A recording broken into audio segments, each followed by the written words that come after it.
How accurate are the Regency fashions in Bridgerton Season 4? The world of Bridgerton is back, and with it, a new season of fashion that's more spectacular, more glittering, and more debated than ever. The show's costume designers have once again created a visual feast that has become the series' hallmark. But have you ever been watching a ballroom scene, completely swept up in the romance, and thought, hang on, did people really dress like this? Well, the show's creators and costume team have always been clear that they're aiming for a fantasy Regency aesthetic.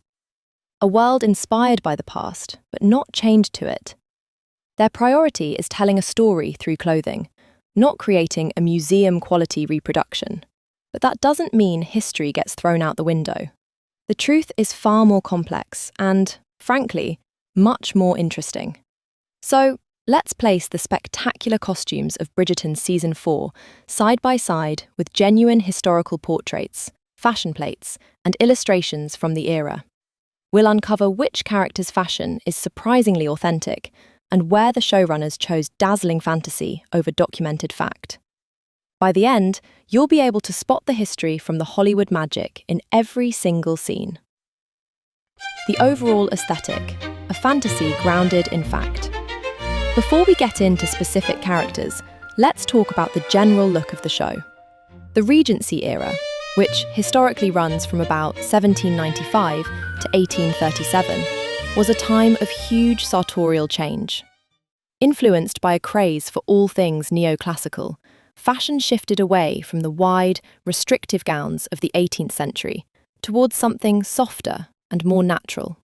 This is where we get the famous Empire waistline, that high waist just under the bust with a long, flowing skirt, which is the blueprint for almost every gown you see on the Bridgerton women.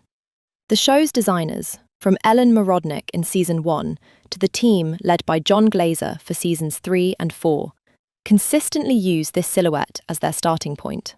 Where they start to deviate, and where the fantasy really kicks in, is through three main avenues: colour, fabric, and what they leave out. First, colour. The development of synthetic dyes was still decades away, which means the vibrant, almost neon jewel tones we see in Bridgerton weren't widely available. Regency colours were definitely brighter than most serious period dramas would have you believe. Shades like daffodil yellow were popular. But the sheer saturation on the show is a modern invention. This choice is completely deliberate, of course. It's used to code families, like the pastel-clad Bridgertons, against the citrus-hued Featheringtons, telling us about their personalities before they even say a word. Fabrics, too, are a mix of old and new. Silks and fine muslins were absolutely period perfect.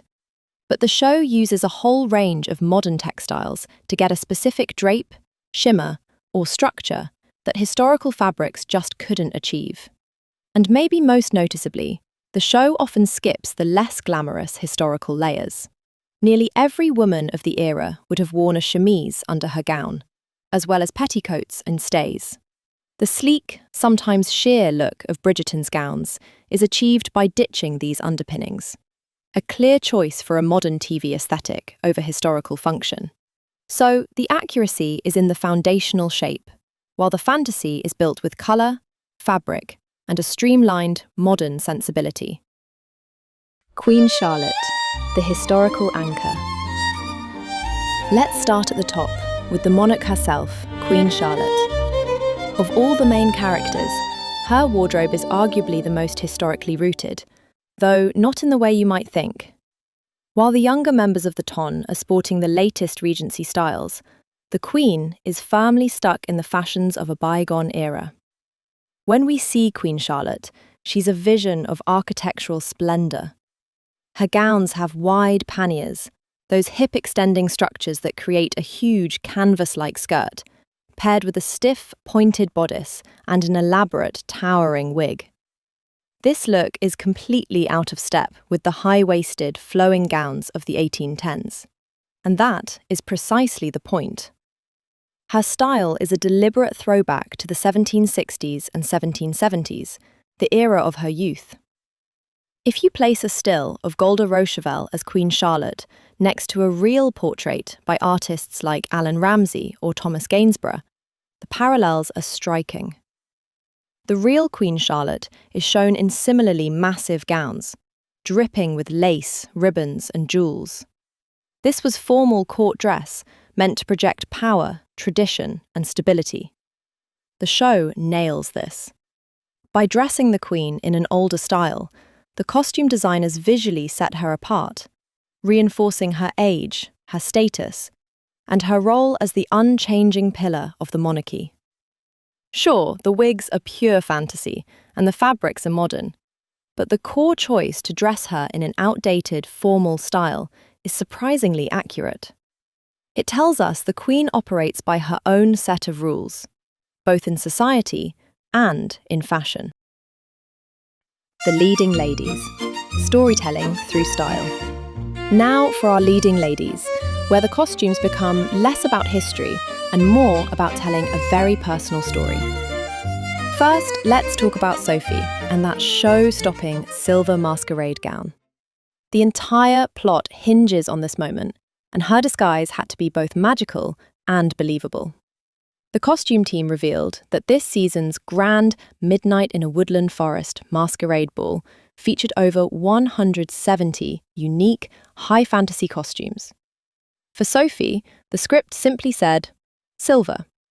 The designers consciously avoided a huge Cinderella-style ball gown and instead created a dress with a silhouette closer to the early Regency period, grounding the fantasy in the show's world.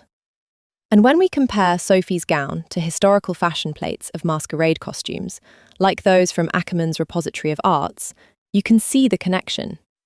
Masquerade balls were theatrical events where people hired fantastical costumes featuring metallic fabrics, feathers, and dramatic accessories.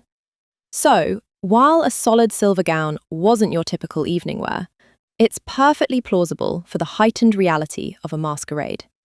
The show just turns up the dial on the shine, using modern materials for a look that reads as both ethereal and period adjacent. Then there's Penelope, now a Bridgerton. Her fashion journey is one of the most satisfying in the series.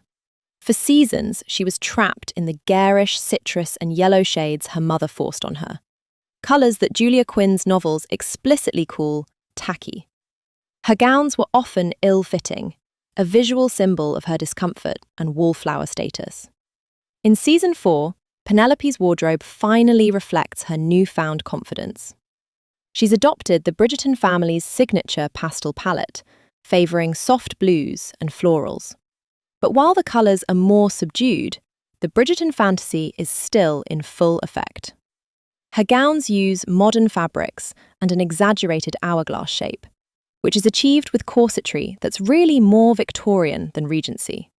True Regency stays created a smooth, high-busted silhouette without cinching the waist. If you look at portraits from the 1810s, you see the high waistlines and soft colours, but the overall effect is much gentler. Penelope's look is the perfect hybrid, a historically inspired silhouette filtered through a modern lens of glow-up glamour. The Bridgerton sisters, nuances of character. The supporting characters also tell their stories through their clothes, especially the remaining Bridgerton sisters, Eloise and Francesca. Eloise has always been the rebel, and her wardrobe screams intellectual with androgynous leanings. Costume designer John Glazer has even called her the hardest character to dress, because he has to balance her rebellious spirit with the expectations of her family.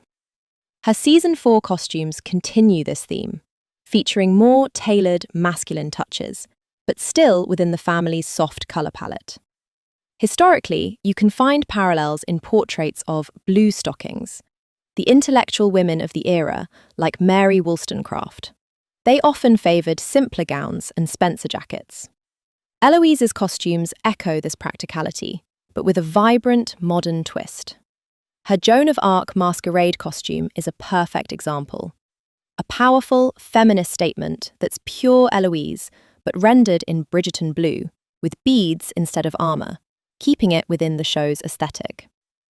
Francesca, on the other hand, is the soul of understated elegance.